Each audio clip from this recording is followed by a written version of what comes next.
الرجيم بسم الله الرحمن الرحيم الحمد لله الذي هدانا لهذا وما كنا لنهتدي لولا أن هدانا الله لقد جاءت الرسل ربنا بالحق الصلاة والسلام وتحية والإكرام على النبي الأمي المكي المدني الفرشي الهاشمي المطلبي صاحب الجود والكرم الشفيع الأمم مولانا أبي القاسم محمد وعلى آل بيته الطيبين الطاهرين المعصومين المظلومين المنتجبين المنتخبين ولعنة الله على أعدائهم وقتلتهم وغاصب حقوقهم ومنكر فضائلهم ومصائبهم وشجاعتهم وطهارتهم وسخاوتهم وبلايتهم وعطشهم المعين من ليلتنا هذه إلى قيام يوم الدين.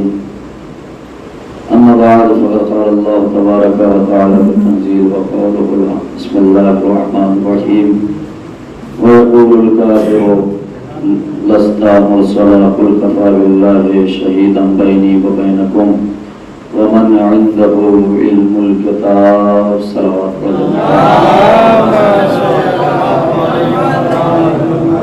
حضرات شروع کرنی ہے آپ کی خدمت میں سورہ رات کی آخر کی آیت ہے. پروردگار عالم نے ارشاد فرمایا وَيَقُولُ الْكَافِرُ میرے حبیب یہ کافر کہتے ہیں اور کہتے رہیں گے لَسْتَ مُرْسَلًا کہ آپ رسول نہیں ہیں. قل میرے حبیب ان سے کہیے قل کفا باللہ شہیداً بینی و بینکم ومن عندہ علم الکتاب. میرے حبیب آپ ان سے کہیے کہ ہماری رسالت کی گواہی کے لیے ایک اللہ کافی ہے اور دوسرا وہ کافی ہے کہ جس کے پاس پوری کتاب کا علم ہے. آیت کا ترجمہ پہنچ گیا. اللہ نے کیا کہا کہ یہ کافر کہتے ہیں اور کہتے رہیں گے کہ آپ اللہ کے رسول نہیں ہیں. اللہ کہہ رہا ہے میرے حبیب آپ ان سے کہہ دیجئے, ان کافروں سے کہہ دیجئے کہ ٹھیک ہے تم نہ مانو مجھے لیکن ہماری رسالت کی گواہی کے لیے ایک اللہ کافی ہے اور دوسرا وہ کافی ہے کہ جس کے پاس پوری کتاب کا علم ہے. یعنی اللہ اس آیت کے ذریعے یہ بتانا چاہتا ہے کہ رسول کی رسالت کا گواہ پوری کتاب کا عالم ہی ہوگا, کوئی جاہل نہیں ہوگا. یہ ایک آیت تھی. اب میں بڑی تیزی کے ساتھ اور بھی اس آیت کے ذیل میں جو باتیں تھی اس کو چھوڑتے ہوئے چونکہ طویل سفر ہے لہذا جو اہم باتیں ہیں وہ آپ کی خدمت میں عرض کرنی ہے. اب آئیے سورہ منافقون کی پہلی آیت, ابتدائی آیت. بسم اللہ الرحمن الرحیم. اس آیت کو یہیں پہ رکھیے گا, بات ذہن میں رکھیے گا, آیت کا ترجمہ ذہن میں رکھیے گا. اس آیت کا ترجمہ کہ میرے حبیب یہ کافر کہتے ہیں کہ آپ اللہ کے رسول نہیں ہیں لیکن آپ ان سے کہہ دیجئے کہ ہماری رسالت کی گواہی کے لیے اللہ کافی ہے, وہ کافی ہے کہ جس کے پاس پوری کتاب کا علم ہے. اب آئیے سورہ منافقون بسم اللہ الرحمن الرحیم. وَإِذَا جَاءَكَ الْمُنَافِقُونَ قَالُوا نَشْهَدُ إِنَّكَ لَرَسُولُ اللَّهِ وَاللَّهُ يَعْلَمُ إِنَّكَ لَرَسُولُهُ وَاللَّهُ يَشْهَدُ إِنَّ الْمُنَافِقِينَ لَكَاذِبُونَ. اللہ سورہ منافقون کی ابتدائی آیت میں کہہ رہا ہے کہ میرے حبیب وَإِذَا جَاءَكَ الْمُنَافِقُونَ جب کافر آپ کی خدمت میں آئیں گے, آپ کے پاس آئیں گے تو یہ کہیں گے کیا قالوا وہ کہیں گے کیا کہیں گے نَشْهَدُ إِنَّكَ لَرَسُولُ اللَّهِ کہ سرکار آپ اللہ کے رسول ہیں. بات پہنچ گئی, بات آسان ہے. کافر منافق سورہ منافقون وَإِذَا جَاءَكَ الْمُنَافِقُونَ میرے حبیب جب منافق آپ کے پاس آئیں گے تو آ کر کے کہیں گے کہ آپ اللہ کے رسول ہیں, ہم گواہی دیتے ہیں. اب اللہ آگے کہہ رہا ہے وَاللَّهُ يَعْلَمُ إِنَّكَ لَرَسُولُهُ میرے حبیب اللہ جانتا ہے کہ آپ اس کے رسول ہیں. وَاللَّهُ يَشْهَدُ إِنَّ الْمُنَافِقِينَ لَكَاذِبُونَ اے میرے سرکار اے میرے حبیب اللہ گواہی دیتا ہے کہ یہ منافقین جھوٹے ہیں. بات پہنچ گئی, ترجمہ پہنچ گیا آیت کا. سورہ رات کی آیت میں کیا کہا کہ کافر کہتے ہیں کہ آپ اللہ کے رسول نہیں ہیں, اور لیکن سورہ منافقون میں اللہ نے کیا کہا کہ میرے حبیب یہ منافق آپ کے پاس آئیں گے, آتے ہیں اور کہیں گے کہ ہم گواہی دیتے ہیں کہ آپ اللہ کے رسول ہیں لیکن اللہ جانتا ہے کہ آپ تو اس کے رسول ہیں لیکن اللہ گواہی دیتا ہے کہ یہ منافقین جھوٹے ہیں، یعنی کہ اللہ ان منافقین کی گواہی کو ماننے کے لیے تیار نہیں ہے۔ میرے حبیب ان کی گواہی کو ماننا نہیں، ایسا نہیں کہ اگر آپ ان کی گواہی کو نہیں مانو گے تو پھر آپ اللہ کے رسول نہیں ہوگے، نہیں، اللہ جانتا ہے کہ آپ اس کے رسول ہیں اور اللہ گواہی دے رہا ہے کہ یہ منافقین جھوٹے ہیں۔ توجہ فرمائیے گا، دیکھیے اللہ نے منافقوں کا اسٹیٹس یہ بتایا، منافقوں کا معیار زندگی یہ بتایا کہ منافقین جھوٹے ہیں، اگرچہ اس کی گواہی سچی بھی ہو تو مانی نہیں جائے گی۔ کہا کیوں؟ کہا اس لیے کہ منافق ہیں، یہ جھوٹے ہیں۔ پتہ یہ چلا کہ اگر کوئی جھوٹا سچی گواہی بھی دے تو اس کی سچی گواہی کو مانی نہیں جائے گی۔ اب اگر دنیا انتقام لے، اگر کسی صدیقہ کی سچی گواہی کو نہ مانے تو سمجھ لینا دشمنی بطول سے نہیں ہے، خدا سے ہے۔ صلوات پڑھ دیں محمد والے۔ بات یہاں تک پہنچی کہ یہ جھوٹے ہیں، لیکن اگر یہ سچی بھی گواہی دیں گے تو اس کی گواہی کو مانی نہیں جائے گی۔ اب یہاں پہ ایک روایت سن لیجئے، ایک عرب، ایک بدو مدینے میں آیا، مسلمان نہیں ہے، غیر مسلم ہے، مدینے میں آیا اور ایک اونٹنی بھی لے کر آیا ہے۔ مدینے کی گلیوں میں آواز لگا رہا ہے کہ مجھے یہ اونٹنی بیچنی ہے اور اس کی قیمت 300 درہم میں، کوئی لے لے۔ یہ آواز لگاتا ہوا مسجد نبوی کے قریب سے گزر رہا تھا کہ اتنے میں پیغمبر اسلام حضرت محمد مصطفیٰ صلی اللہ علیہ وسلم مسجد سے نکل رہے تھے۔ نبی نے اس کو دیکھا، قریب آئے، کہا کہ مجھے پہچانتے ہو؟ میں مسلمانوں کا رسول ہوں، یہ اونٹنی بیچنی ہے؟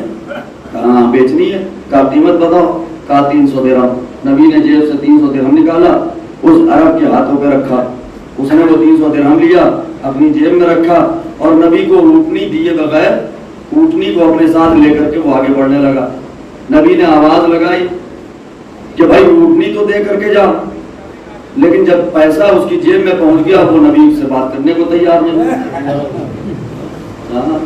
یہ بہت بڑا المیہ ہے، اور ہمارے یہاں بھی ایسا نہیں کہ ہم اس چیز سے دور ہیں کہ جب تک ہمیں ادھار لینا ہو تو 10 چکر لگاتے ہیں، روزانہ سلام کرتے ہیں، لیکن جہاں اس نے کسی نے ادھار دے دیا اب اس کو واپسی کرنے کی باری آئی تو جلدی نظر تک نہیں آتے، نظریں ملانا تو دور کی بات، بھائی فلاں صاحب دیکھ نہ لے، اگر کہیں پہ کھڑے ہوں تو راستہ کٹ کے چلے جاتے ہیں۔ دیکھیے ادھار دینا ثواب ہے، بہت زیادہ ثواب ہے ادھار دینے کا، لیکن ایسے انسان کی مولا نے مذمت کی ہے جو ادھار اس غرض سے لے کہ اس کو واپس کرنے کا ارادہ نہ ہو، اور یہ کسی مومن کی پہچان اور علامت معصوم نے نہیں بتائی۔ تو سنیے، وہ نبی سے بات کرنے کو تیار نہیں، نبی گئے، کہا کہ بھائی اونٹنی تو دے کر کے جا۔ اب جب نبی نے اس کو گھیرا سامنے سے جا کر کے، بھائی اونٹنی تو دے، میرے پیسے لیے تو نے۔ اب وہ اتنا بڑا بدو تھا، اتنا بڑا چالاک تھا کہ اس نے بلند آواز سے چیخنا شروع کر دیا، مدینے والوں دیکھو مسلمانوں کا رسول ہم سے 300 درہم بھی لینا چاہتا ہے اور ہم سے ہماری اونٹنی بھی لینا چاہتا ہے۔ اب اس نے نبی کے لیے دونوں دروازے بند کر دیے، 300 درہم بھی نبی کا گیا، اونٹنی بھی نہیں آئی۔ روایت کہتی ہے کہ ایک صاحب بڑے مقدس چلے آ رہے تھے، اور روایت میں یہ بھی لکھا کہ جب وہ آواز لگا رہا تھا تو 40 لوگ آئے، جمع ہو گئے۔ بیچ چوراہے پہ کوئی آدمی کھڑا ہو کے آواز لگائے گا تو 40 کیا 50 لوگ آ جائیں گے۔ اب وہ بھی نبی کھڑے ہیں سامنے دیکھنے کے لیے، تو اس میں جو صاحب تھے پہلے نمبر کے، بہت قابل آدمی آئے، سرکار کیا بات ہے؟ کہا کہ بھائی دیکھو میں نے اس کو 300 درہم دیے، یہ اونٹنی مجھے نہیں دیتا۔ اس نے کہا یا نبی اللہ یہ بتائیے کہ جب آپ نے اس کو 300 درہم دیے تو آپ کے پاس کوئی گواہ ہے؟ نبی نے کہا کوئی گواہ نہیں۔ اب وہ اتنے پکے مسلمان تھے کہ دین و شریعت کے اتنے پابند تھے کہ رسول کے اطاعت کا حکم بھول گئے۔ کہنے لگے کہ سرکار دیکھیے آپ صادق بھی ہیں، امین بھی ہیں، سب کچھ ہیں، میں آپ کے خلاف تو فیصلے نہیں کر سکتا، لیکن میں آپ کے حق میں بھی فیصلے نہیں کر سکتا، اس لیے کہ آپ کا کوئی گواہ ہے ہی نہیں۔ وہ صاحب چلے گئے، کھڑے ہو گئے ایک جگہ پہ، دوسرے والے آئے، اس نے بھی یہی جملہ کہا۔ روایت کہتی ہے کہ 40 مدینے کے مسلمانوں نے نبی سے یہی جملہ کہا کہ سرکار آپ کا حکم سراخوں پر، آپ پہ ہمیں پورا یقین اور بھروسہ ہے، لیکن چونکہ آپ کا کوئی گواہ نہیں ہے تو ہم فیصلہ آپ کے حق میں نہیں کر سکتے۔ اب روایت میں جملہ لکھا کہ نبی پریشان حال ہے، نبی کی بے چینی بڑھتی چلی جا رہی ہے، اور اس لیے نہیں، دیکھیے نبی اگر پریشان ہو رہا ہے تو اس لیے نہیں، وہ 300 درہم کے لیے، 300 درہم کی کیا اوقات ہے بھائی؟ اگر یہ مٹی کو ہاتھوں میں اٹھا لے تو سونا بن جائے۔ یہ 300 درہم کے لیے شاید پریشان نہیں ہو رہے تھے، شاید نبی کی پریشانی ان مسلمانوں کے حال پہ تھی۔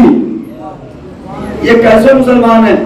روایت کہتی ہے کہ نبی پریشان حال تھے، سر کو جھکائے کھڑے ہوئے تھے کہ ایک مرتبہ نگاہ نبوت بلند ہوئی، دیکھا سامنے سے سلمان جا رہے ہیں۔ نبی نے آواز لگائی، کہا سلمان میرے قریب آؤ۔ سلمان دوڑتے ہوئے نبی کی خدمت میں آئے، کہا سرکار بتائیے کیا حکم ہے؟ نبی نے یہی ایک ماجرا بیان کیا۔ ایک مرتبہ نبی فرماتے ہیں کہ سلمان میں نے اس عرب کو 300 درہم دیا، لیکن یہ نہ تو میرا 300 درہم دے رہا ہے، نہ یہ اونٹنی بیچ رہا ہے۔ ایک مرتبہ جناب سلمان نے ہاتھوں کو جوڑ کر کے کہا سرکار حکم کیا ہے؟ نبی نے فرمایا سلمان فیصلہ تمہیں کرنا ہے۔ اب یہ سلمان ایمان کے 10ویں درجے پر فائز ہے۔ سلمان سے جیسے ہی نبی نے کہا کہ سلمان تمہیں فیصلہ کرنا ہے میرے حق میں، ایک مرتبہ سلمان نے دونوں ہاتھوں کو جوڑا، کہا کہ سرکار آپ کا حکم سر آنکھوں پر، لیکن میرا ایمان اجازت نہیں دیتا۔ ارے جس مدینے میں علی موجود ہو، جس مدینے میں علی رہتے ہو، علی کے ہوتے ہوئے میں فیصلہ کر دوں۔ کہا کہ جاؤ سلمان علی کو بلا لاؤ۔ آئے، اور یہ 40 مسلمان اس عرب کے پہلو میں کھڑے ہوئے ہیں، سب باندھے ہوئے۔ جناب سلمان گئے، مولا علی کو بلائے۔ مولا علی جب آئے تو کہا کہ سرکار کیا بات ہے، ماجرا کیا ہے؟ نبی نے وہی باتیں بتائی۔ مولا کائنات گئے اس عرب کے سامنے، کہا کہ بھائی اونٹنی واپس کر، اونٹنی دے۔ وہ عرب کہتا ہے کہ میں نہیں دیتا۔ علی نے دوسری بار کہا، اس نے کہا نہیں دیتا۔ علی نے تیسری بار کہا۔ تاریخ کہتی ہے کہ جب علی 3 بار کہہ چکے اور وہ بدو 3 بار انکار کر چکا، تو تاریخ نے لکھا کہ اب چوتھی بار علی نے زبان سے کچھ نہیں کہا، میان سے نکالی تلوار، اس کے گلے پہ رکھ کے اس کا سر کاٹ دیا۔ اب جیسے ہی اس کا سر زمین پہ گرنا تھا کہ یہ 40 کے 40 مسلمان پریشان ہو گئے، یہ 40 کے 40 مسلمان پریشان ہو گئے۔ سرکار یہ علی نے کیا کر دیا؟ 300 درہم کے لیے ایک بندے خدا کا خون کر دیا۔ ایک مرتبہ نبی نے مسکرا کر کے کہا کہ جس نے فیصلہ کیا ہے اس سے ہی پوچھو، فیصلہ علی کا ہے، علی سے پوچھو علی نے کیوں اس کا سر قلم کیا۔ یہ لوگ آئے، کہا یا علی یہ کون سی بات ہے، کہاں کا انصاف ہے؟ آپ نے 300 درہم کے لیے ایک بندے خدا کا خون کر دیا۔ ایک مرتبہ آپ جملہ سنیے گا میرے مولا کا، میرے مولا نے فرمایا اے مدینے والوں مجھے اتنا بتاؤ جنت ہے؟ سب نے کہا ہے۔ کہا کس نے بتایا؟ کہا محمد نے۔ کہا دوزخ ہے؟ ہاں ہے۔ کس نے بتایا؟ کہا محمد نے۔ اب مولا گناتے جاتے ہیں، کوثر کو مانا ان محمد کی وجہ سے، سلسبیل کو مانا محمد کی وجہ سے، حور و غلمان کو مانا محمد کی وجہ سے، آسمانوں کو مانا محمد کی وجہ سے، زمینوں کو مانا محمد کی وجہ سے، ملائکہ کو مانا محمد کی وجہ سے۔ مولا فرماتے ہیں مدینے والوں پوری شریعت پورا دین لے لیا بغیر گواہ کے، ارے 300 درہم کے لیے محمد سے گواہ مانگتے ہو، شرم نہیں آتی؟ اتنا بڑا دین، اتنی بڑی شریعت لے لی، کوئی گواہ نہ مانگا اور محمد سے گواہ مانگ رہے ہو 300 درہم کے لیے۔ یہ فیصلہ علی نے کیا۔ علی کون ہے؟ وَيَقُولُ الْكَافِرُ لَسْتَ مُرْسَلًا قُلْ كَفَى بِاللَّهِ شَهِيدًا بَيْنِي وَبَيْنَكُمْ وَمَنْ عِندَهُ عِلْمُ الْكِتَابِ۔ یہ فیصلہ صرف علی کا نہیں تھا بلکہ اہل کتاب کا فیصلہ تھا، اس لیے کہ علی کے پاس پوری کتاب کا علم ہے۔ اب یہاں سے ایک روایت آپ کی خدمت میں، اور مولا کی فضیلت کا گوشہ سن لیجئے، ایک صلوات پڑھ دیں محمد وآل محمد۔ دیکھیے فضائل کی جب بات آتی ہے تو فضائل کو ایسے ہی نہ سن لیا کریے۔ پیغمبر اسلام حضرت محمد مصطفیٰ صلی اللہ علیہ وسلم ارشاد فرماتے ہیں کہ من ذکر فضیلتا من فضائل علی ابن ابی طالب غفر اللہ ما تقدم من ذنبہ وما تأخر، کہ جو شخص علی کی فضیلت کو بیان کرے،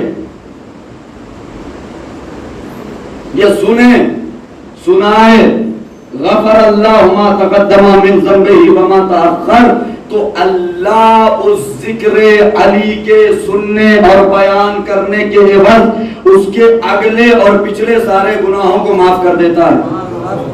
اور اسی لیے کہا گیا کہ فضائل کو سنتے رہیے، پڑھتے رہیے، اس لیے کہ اس سے دل مردہ نہیں ہوتا، اور جب انسان کا دل زندہ ہو تو پھر وہ اپنے آپ کو گناہوں سے اور جہنم سے بچا بھی لے جاتا ہے۔ اب سنیے، یہی مسجد کوفہ مولا کائنات حضرت علی ابن ابی طالب علیہ السلام خطبہ دے رہے تھے، دوران خطبہ ایک سائل کھڑا ہو گیا، کہا یا علی یہ بتائیے کہ آپ کی نظر میں آپ کی سب سے بڑی فضیلت کیا ہے؟ سوال ہے نا، سوال اہم ہے، اور اس لحاظ سے بھی اہم ہے کہ وہ سائل نے سوال علی سے کیا ہے۔ اگر آپ مجھ سے پوچھیں تو 5 سے 10 منٹ کا وقت میں بھی لوں گا، اپنی فضیلت کون سی ایسی بیان کروں جو ہماری نظر میں سب سے بڑی ہے۔ آپ کی نظر میں جو فضیلت ہے وہ اور ہے، ہماری نظر میں جو فضیلت کا معیار ہے وہ اور۔ تعریف کرتی ہے کہ مولا نے جس سے جب اس نے سوال کیا، اور یہ بھی سن لیجئے کہ اس علی سے پوچھا ہے جس کے لیے نبی نے فرمایا کہ یا علی اگر ساری کائنات کے درخت قلم بن جائیں، دریا سیاہی بن جائیں، جن و انس لکھنے کے لیے بیٹھ جائیں، پھر بھی آپ کی فضیلت کا احساس نہیں کر سکتے۔ اب آپ سمجھیے کہ کائنات کی جتنی فضیلتیں ہیں سب علی کے پاس ہیں، یا یوں کہوں کہ کائنات کی جتنی فضیلتیں ہیں ساری فضیلتوں کے پاس علی ہے۔ کوئی ایسی فضیلت نہیں جو علی سے دور رہ کر کے فضیلت بن جائے، کہا نہیں۔ اب اس علی سے سوال ہوا، مولا نے یہ نہیں کہا کہ فاتح خیبر و خندق ہونا میری سب سے بڑی فضیلت، حیدر ہونا میری سب سے بڑی فضیلت، زرگام ہونا میری سب سے بڑی فضیلت، مولود کعبہ ہونا میری سب سے بڑی فضیلت، اللہ کا رسول کا داماد ہونا میری سب سے بڑی فضیلت، جبریل کا استاد ہونا میری سب سے بڑی فضیلت، فاتح خیبر و خندق ہونا میری سب سے بڑی فضیلت، بطول کا شوہر ہونا میری سب سے بڑی فضیلت، والد شبیر و شبر ہونا میری سب سے بڑی فضیلت، قاتل مرحو اندر ہونا میری سب سے بڑی فضیلت، ساقی کوثر کا جام پلانے والا میرا ساقی کوثر ہونا میری سب سے بڑی فضیلت، قسیم النار والجنہ ہونا میری سب سے بڑی فضیلت۔ علی نے اپنی کسی فضیلت کا اقرار نہیں کیا۔ جب اس نے کہا یا علی آپ کی نظر میں آپ کی سب سے بڑی فضیلت کیا ہے، تو ایک مرتبہ میرے مولا کے چہرے پہ مسکراہٹ پیدا ہوئی اور کوفے کے منبر سے فرمایا کہ سن کیا تو نے قرآن کی وہ آیت نہیں پڑھی؟ کہا کون سی آیت؟ میرے مولا نے فرمایا کہ سنو، اللہ نے سورہ راج میں ارشاد فرمایا وَيَقُولُ الْكَافِرُ لَسْتَ مُرْسَلًا قُلْ كَفَىٰ بِاللَّهِ شَهِيدًا بَيْنِي وَبَيْنَكُمْ وَمَنْ عِندَهُ عِلْمُ الْكِتَابِ۔ اللہ قرآن میں کہہ رہا ہے میرے حبیب تیری رسالت کے لیے اللہ کافی ہے، اور وہ کافی ہے جس کے پاس پوری کتاب کا علم ہے۔ مولا اپنی زبان سے اپنی فضیلت بیان کر رہے ہیں۔ یا علی آپ کی نظر میں آپ کی سب سے بڑی فضیلت کیا ہے؟ علی نے مسکرا کے فرمایا سب میری سب سے بڑی فضیلت یہ ہے کہ وہ اللہ جو وحدہ لا شریک ہے، وہ وحدہ لا شریک ہونے کے بعد اپنے رسول کی رسالت کی گواہی میں مجھ علی کو اپنے ساتھ شریک رکھا۔ سلامات پڑھ دے محمد وآل محمد۔ یہ ہے سب سے بڑی فضیلت مولا کی زبان مہربانی. کہا کہ میری سب سے بڑی فضیلت یہ ہے کہ اس اللہ نے رسول کی رسالت کی گواہی میں مجھے اپنے ساتھ شریک رکھا، اپنے ساتھ رکھا. تو اب آئیے بس گفتگو آخری مرحلے میں داخل ہو رہی ہے. اللہ کافی ہے رسول کی رسالت کی گواہی کے لیے. تو اب یہ بتائیے کہ اللہ گواہی دینے آ سکتا ہے؟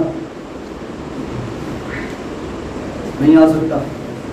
تو اس وقت اچھا جو قرآن کی آیت میں اللہ نے لفظ رکھا ہے وَيَقُولُ الْكَافِرُ، یقول یہ مضارع کا صیغہ ہے، یعنی کہ جو حال ہے جو ابھی ہے پریزنٹ اس پہ بھی دلالت کرتا ہے اور فیوچر پہ بھی دلالت کرتا ہے، حال اور مستقبل دونوں پہ.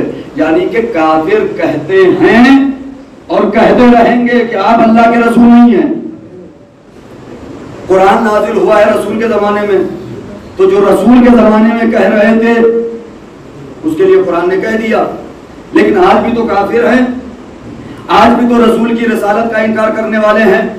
تو آج رسول کی رسالت کی گواہی کے لیے اللہ نے تو اپنے آپ کو رکھا. تو اب اللہ کسی کافر کے پاس آئے گا نہیں کہ بھائی میں گواہی دے رہا ہوں یہ میرا رسول ہے. اللہ نے آگے سورہ منافقون میں کیا کہا؟ واللہ یعلم انک لرسول واللہ یشہد واللہ یعلم انک لرسول. اللہ جانتا ہے کہ آپ اس کے رسول ہیں. تو اللہ گواہی دینے تو نہیں آئے گا. کہا پھر اللہ کی گواہی کیسے؟ کہا کہ اللہ نے اپنی گواہی کے طور پہ قرآن کو نازل کیا. اللہ نے اپنی گواہی کے طور پہ رسول کی رسالت کی گواہی کے لیے اپنی گواہی کے طور پر قرآن کو نازل کیا. تو رسول کی رسالت کا ایک گواہ تو ہے نا زمین پر، ایک گواہ ہے. اب دوسرا گواہ کہاں سے لاؤ گے؟ دوسرا گواہ کون ہے؟ قُلْ كَفَىٰ بِاللَّهِ شَهِيدًا بَيْنِي وَبَيْنَكُمْ، اللہ کا گواہ قرآن. وَمَنْ عِندَهُ عِلْمُ الْكِتَابِ، دوسرا گواہ وہ کہ جو جس کے پاس پوری کتاب کا علم ہے. تو ایک گواہ تو آج ہے نا رسول کی رسالت کے زمین پر، اور انشاءاللہ قیامت تک رہے گا. تو گواہ تو ایک نہیں دو ہونے چاہیے. اور اللہ نے دوسرے گواہ کا بھی ذکر قرآن میں کیا، نام ہی یا صفت بتائی کہ جس کے پاس پوری کتاب کا علم ہوگا. تو جاؤ مسلمانوں، تمہارے پاس ایک بھی نہیں ہے، ہمارے پاس 14 ہے. اور آج بھی رسول کی رسالت کا ایک گواہ پردہ غیبت میں موجود ہے. رسول کی رسالت کا ایک گواہ آج بھی پردہ غیبت میں موجود ہے. اور ہر امام اپنے دور میں رسول کی رسالت کا گواہ ہے. علی اپنے دور میں رسول کی رسالت کے گواہ، حسن اپنے دور میں رسول کی رسالت کے گواہ، حسین اپنے دور میں رسول کی رسالت کے گواہ تاخیر. ویسے ہی آج زمانے کا امام اپنے جد رسول اللہ کی رسالت کا گواہ آج بھی ہے. آج اچھا جو گواہ ہوگا وہ عالم کتاب ہوگا نا، پوری کتاب کا علم ہوگا. اب میں یہاں پہ ایک سلوات پڑھے تو میں 2 آیتیں آپ کو سناتا ہوں. دیکھیے اللہ نے جو گواہ بنایا ہے اس کی صفت یہ بتائی کہ اس کے پاس پوری کتاب کا علم ہے. کوئی جاہل نبی کی رسالت کا گواہ نہیں ہے، پوری کتاب کا علم ہے. پہلی آیت بسم اللہ الرحمن الرحیم قال افریت من الجن.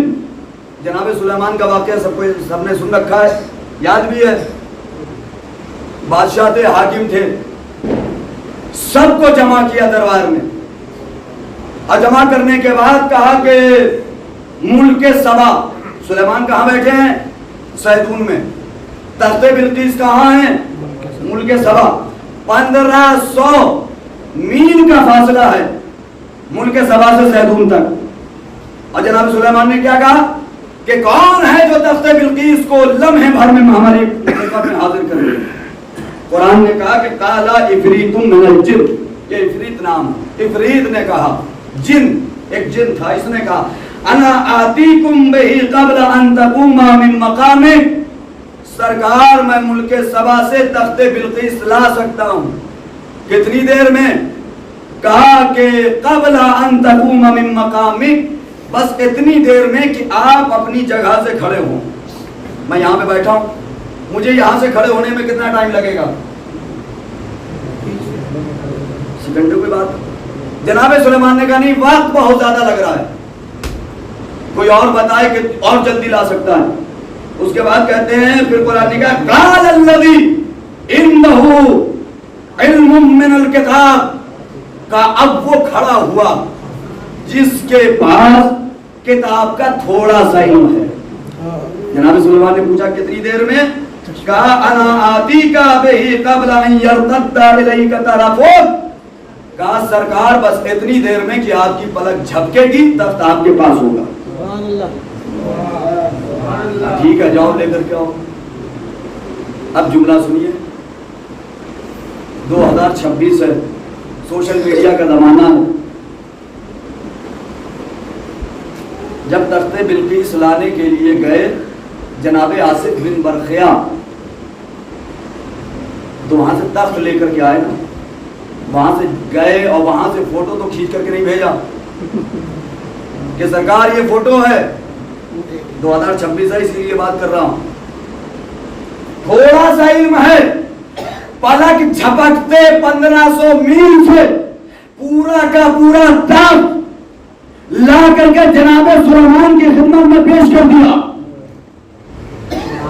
چھوٹے نبی کے چھوٹے وسیع کا تھوڑا سا علم، اتنا بڑا کمال کہ جو کوئی نہ کر سکا. پلک جھپکتے اتنی دور سے، پلک جھپکتے لمحوں میں نہیں لہجے بھر میں تخت بلقیس کو لے کر کے آ گئے. آج آپ بیٹھے ہیں، آج آپ کو یہاں سے 2000 نہیں 40,000 کلومیٹر دور فوٹو بھیجنا ہو، بھیج لیں گے آسانی سے، لمحے بھر میں بھیج لیں گے. وہاں فوٹو نہیں بھیجا تھا، یہاں پہ فوٹو بھیج رہے ہیں.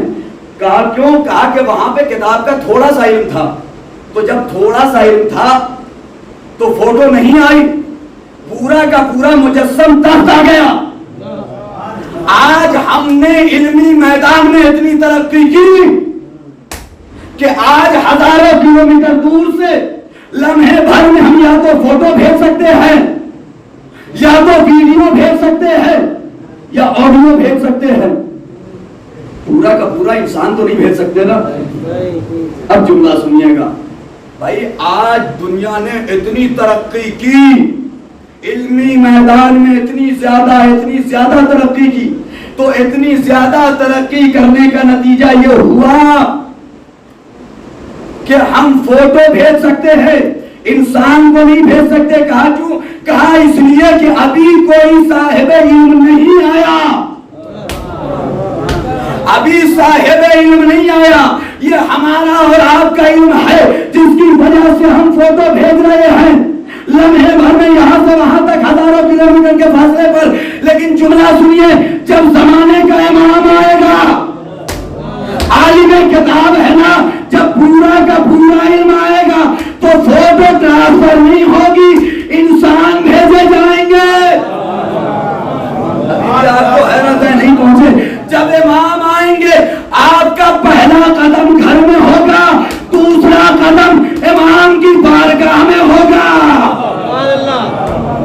اس لیے جو آیا ہے یہ عالم کتاب ہے، علم من الکتاب نہیں ہے، یہ پوری کتاب کا عالم ہے. کتاب کا تھوڑا سا علم لے کر کے نہیں آیا.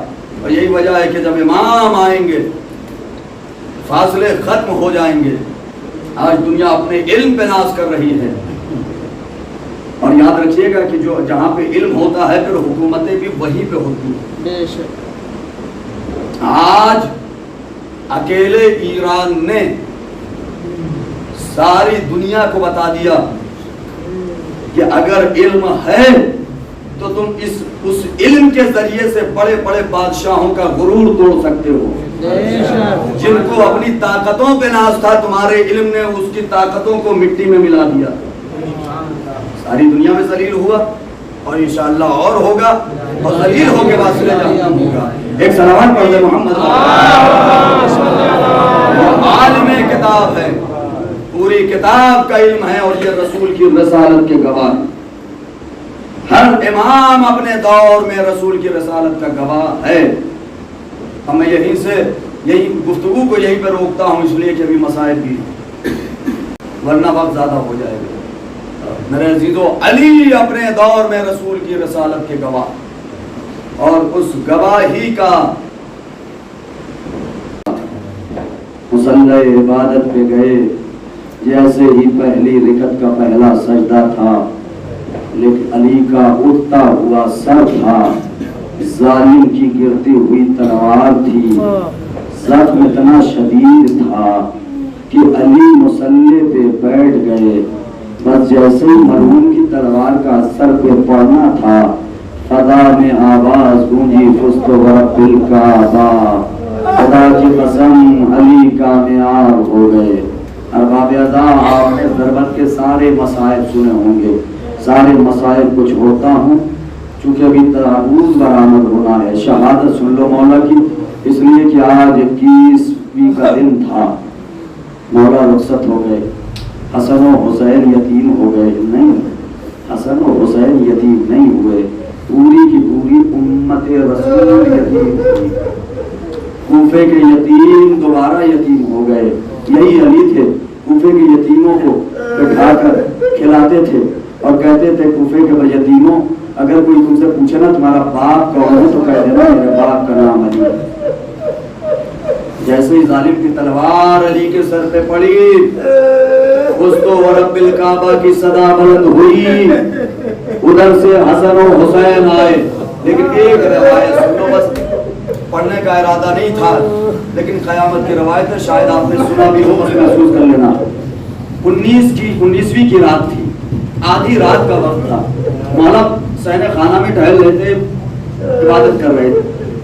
4 آدمی جناب حذیفہ یمانی، جناب ابراہیم بن مالک اشتر اور جناب عبداللہ ابن عفی، چہرے پہ نقاب باندھے، ہاتھ میں ننگی تلوار ہے، گھوڑے پہ سوار ہو کر کے علی کی خدمت میں آئے. دخل بات کیا.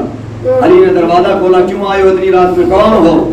فوراً حذیفہ یمانی گھوڑے سے نیچے اترے، ابراہیم بن مالک اشتر گھوڑے سے نیچے اترے، عبداللہ ابن عفی بھی نیچے اترے.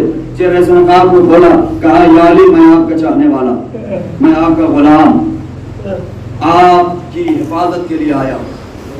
کہا اتنی رات میں آرام چھوڑ کر کے کیوں آئے ہو؟ جناب حذیفہ یمانی کہتے ہیں مولا، جب سے رمضان شروع ہوا آپ کا سوال اور آپ کے خطبے سن کے دل بے چین ہو رہا ہے. مطلب کیا مولا، کبھی آپ حسن سے پوچھتے ہیں بیٹا حسن کتنے روزے ہو گئے، کبھی حسین سے پوچھتے ہیں رمضان کے کتنے دن باقی ہیں. مولا کبھی آپ بیٹوں کو وصیتیں لکھواتے ہیں. مولا بے چینی برداشت نہیں ہوتی. مولا کلیجہ پھٹ رہا ہے، ہمت جواب دے رہی ہے، دشمنوں کا ہجوم ہے، پورا زمانہ دشمن ہے. یا علی آج کی رات ہم آپ کو تنہا نہیں چھوڑ سکتے، اس لیے کہ نہیں پتا خدا جانے کدھر سے کون دشمن آپ کو اذیت پہنچا دے. علی نے کہا حذیفہ مجھے امام مانتے ہو؟ کہا جی مولا. کہا حذیفہ جاؤ، امام کا حکم ہے، جا کر کے آرام کرو، علی کو تنہا چھوڑ دو، بس محسوس کر لینا. حذیفہ کہتے ہیں کہ میرا جانے کا من نہیں تھا، لیکن جب امام کے حکم کا نام آیا نا، امام کے حکم کی بات آئی، دل پہ پتھر رکھا، زارو قطار روتا ہوا گھوڑے پہ سوار ہو کے گھر آ گیا. حذیفہ کہتے ہیں جیسے میں گھر میں پہنچا اپنی تلوار کو زمین پہ پھینکا، سر سے امامہ پھینکا، زمین پہ بیٹھ کے پچھاڑے کھانے لگا. بیوی آئی، حذیفہ کیا بات ہے، اتنا پریشان کیوں ہے، اتنا تڑپ تڑپ کے رو کیوں رہا ہے؟ حذیفہ کہتے ہیں بیوی کیا بتاؤں، آج دل کی کیفیت بہت الگ ہے. ارے میرے مولا کی بہت یاد آ رہی ہے. اے بی بی میں مولا کی حفاظت کے لیے گیا تھا، مولا نے واپس بھیج دیا. بس رونے میں شرم نہ محسوس کرنا، اس لیے کہ علی کا تابوت اٹھانے آئے ہو، پرسہ دینے آئے ہو. آج زمانے کے امام کو پرسہ دینا ہے، آج بنت رسول کو پرسہ دینا ہے. ارباب ازا روایت کہتی ہے حذیفہ کہتے ہیں کہ میں روتے روتے سو گیا، زمین پہ ہی آنکھ لگ گئی، آنکھوں کا لگنا تھا کہ تھوڑی دیر کے بعد زوجہ آئی، دونوں شانوں کو پکڑ کے چھجوڑا، حذیفہ تو سو رہا ہے؟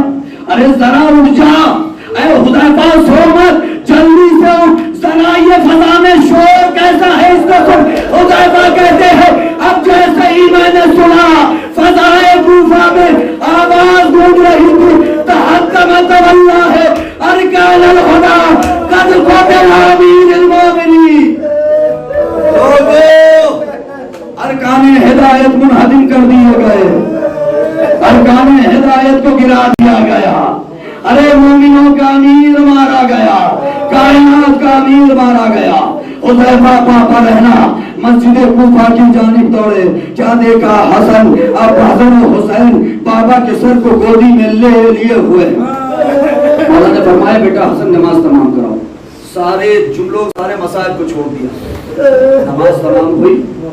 حسن و حسین نے مولا کے جسم نازنی کو گلی میں رکھا، لے کر کے بیت الشرف کی جانب پڑھے۔ اب جملہ سننا، خدا کی قسم بس محسوس کر لیا۔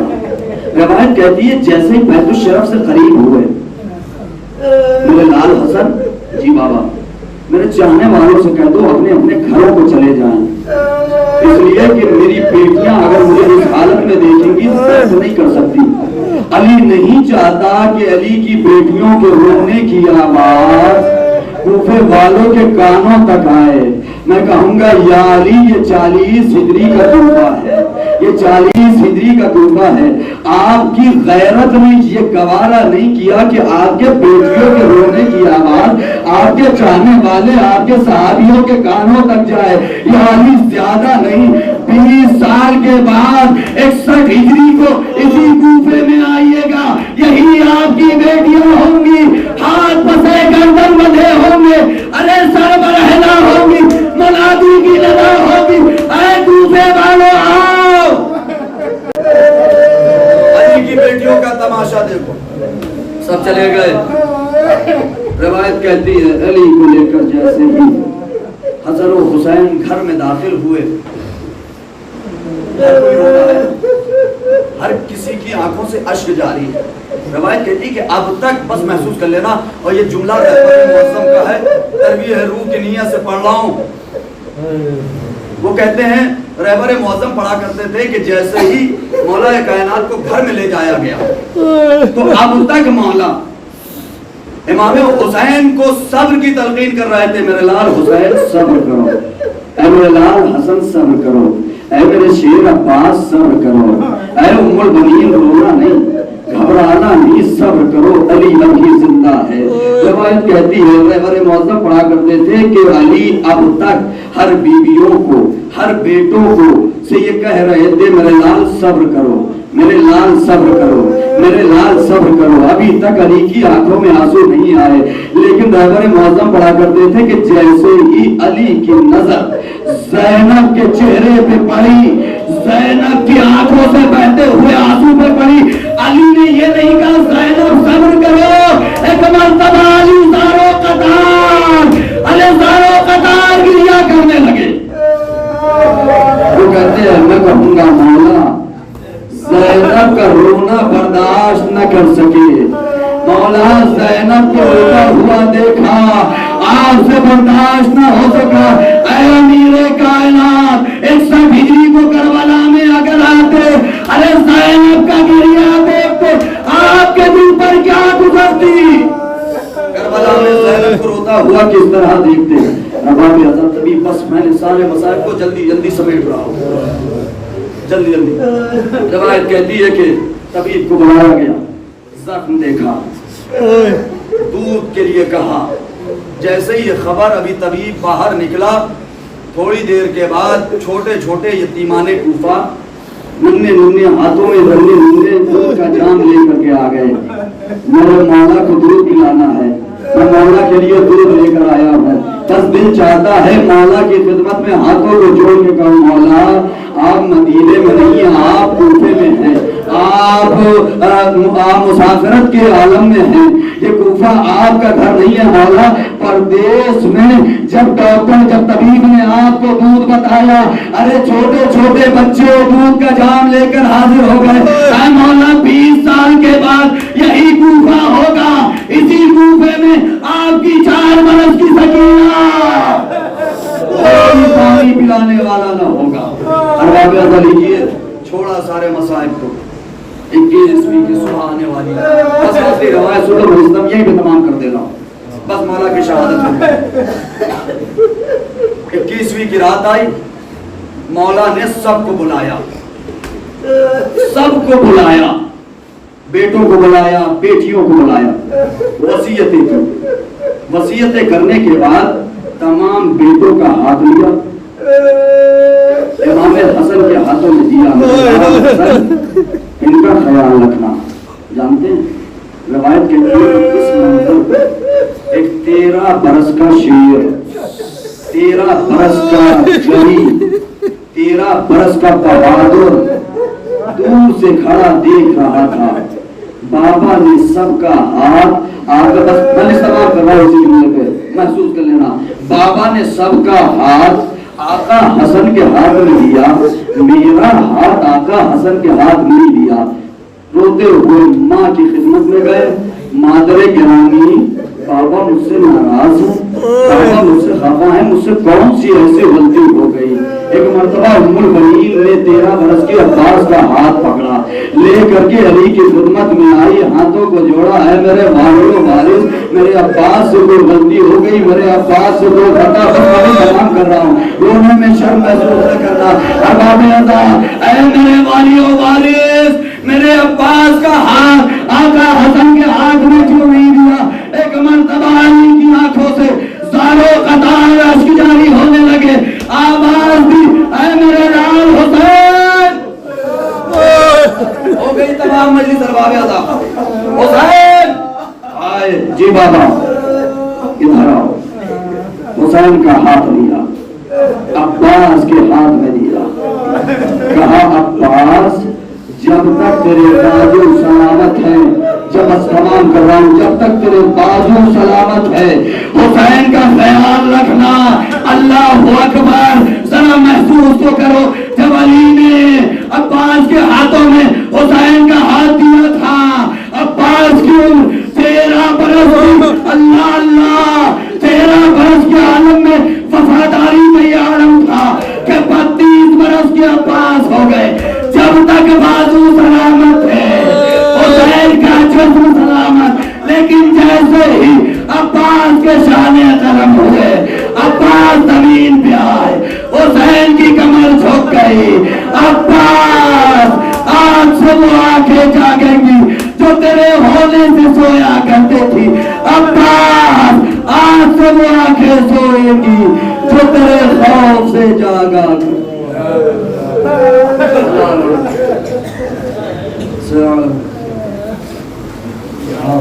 یا علی مولا، یا علی مولا، یا علی مولا، یا علی مولا، یا علی مولا، یا علی مولا، یا علی مولا، یا علی مولا، یا علی مولا، یا علی مولا،